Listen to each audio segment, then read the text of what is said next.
Assalaamu calaykum. Sheekadan waxay ku saabsan tahay beautiful love story, sheeko jacayl oo qurux badan.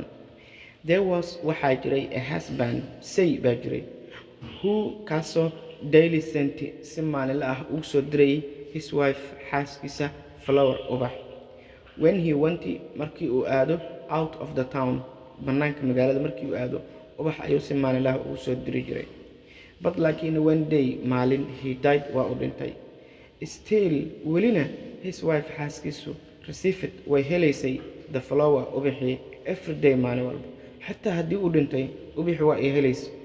She was shocked, way shocked and surprised, ayna yaabtay to this matter arrinkan. Waxay isdhahday xaajigeeda waa u dhintay ee ubaxan xageed ka helo haysaa.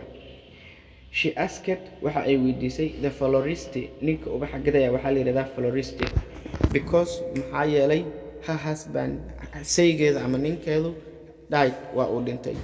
The florist ubaxgadihii simply si fudud ayuu replied ugu jawaabay, and he told, waxa uuna u sheegay the wife xaaskii that her husband in saygeedu had paid uu u bixiyey in advance horumaris ahaan inuu u bixiyey for her whole life, guud ahaan nolosheeda dhammaan nolosheedao dhan wixii ubax loo keeni lahay horumaris ahaan ayuu u bixiyey. Marka if you love haddii aad jeclaanayso someone qof haddii aad u jeclaanayso like this way habkan haddii aad u jeclaanayso, it will remains wuxuu baaqi sii ahaan doonaa. ereyga remains waa baaqi. that love jacaylkaasi forever abid ayuu sii baaqi ahaan doonaa. soo qof markii aad jeclaanayso qaabkan oo kale u jeclaaw.